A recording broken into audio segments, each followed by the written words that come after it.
Hey everyone, welcome back to another video. Today I've got a Boeing 767 for you. So interesting aircraft. It's starting to get phased out now because the 787 is similar in size somewhat. I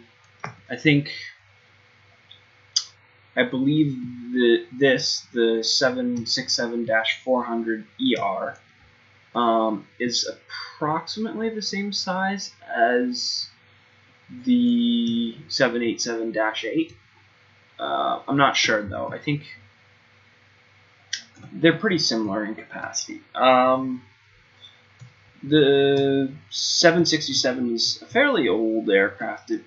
It was built around the same time as the 757, and it was Boeing's first wide-body aircraft to have two flight crew rather than three. So they got rid of the flight engineer.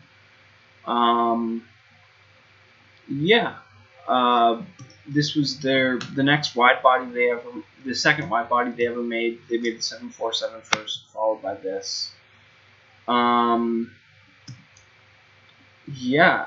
too much else to say about it. It's a pretty simple aircraft. It's a bit of an old design. The Dash 400ER has raked wing tips, interestingly enough, but the Dash 300ER has the sharklet winglet type design, I think. I don't really have that much to say about this aircraft. I've never flown it. I flew United a few times. Never flew this aircraft though.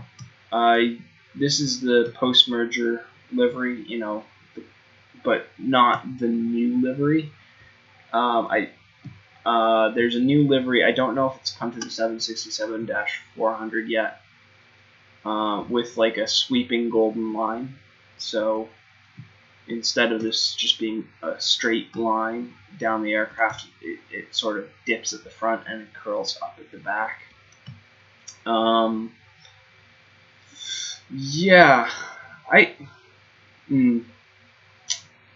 I think it's a fairly old aircraft. It's not great, but it's interesting. It's still being used because I thought, with everyone buying the 787s now, I thought that these would start to get phased out quite quickly. But from what I can tell, United isn't really doing that yet. Neither does Delta seem to be. I mean, I think they are phasing a few of them out, but they haven't really committed to getting rid of them yet in the same way that I might have expected. Anyway, without further ado, it's pretty much time to go in because there's not too much to say about the outside of this aircraft. Going in, you've got the forward galley here.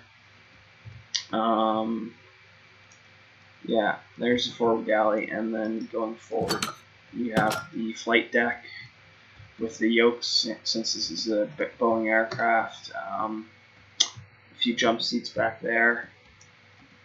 Go back through the door, into the galley. Back here you have the coat closet. It's just a closet. Back here you've got, I believe this is business class. This is their Polaris business class. It's 212. These are actually turned at an angle, but obviously that's pretty difficult to illustrate in this. Going back, you get into the main entrance that would normally be used when at the gate. This would be where most passengers enter from. There's a closet here.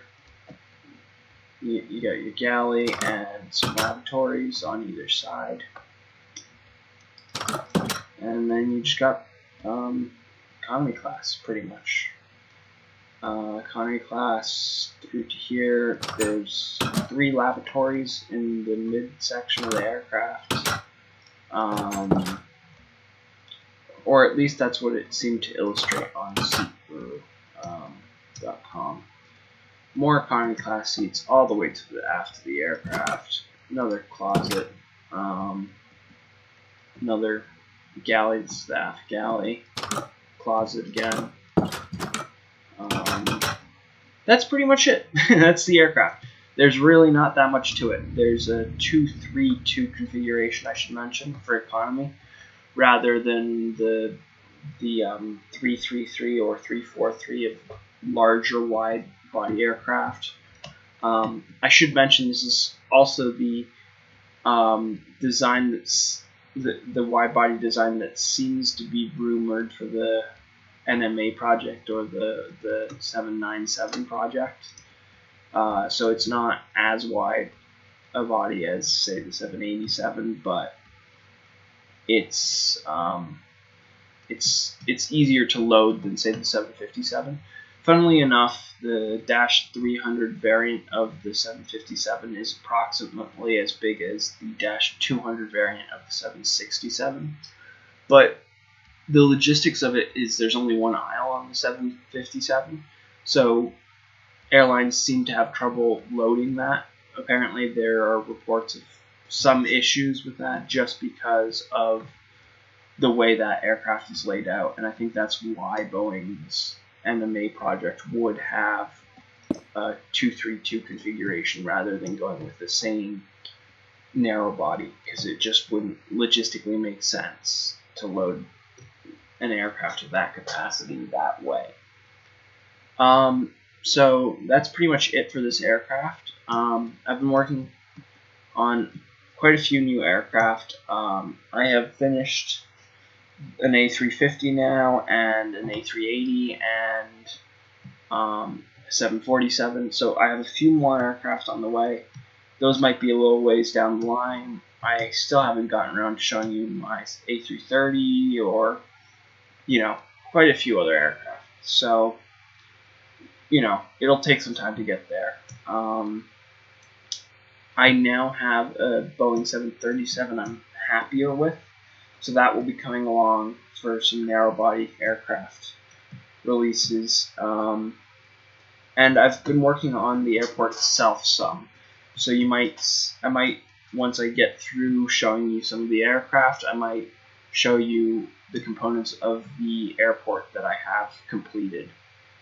And I hope you guys are looking forward to that. Anyway, next week I'll have A319 for you, I guess, I think. Yeah, A319. Hope you enjoyed this one. Leave a like if you did. Comment, subscribe if you want to see more of this stuff. And I hope to catch you guys in the next one. See you guys later.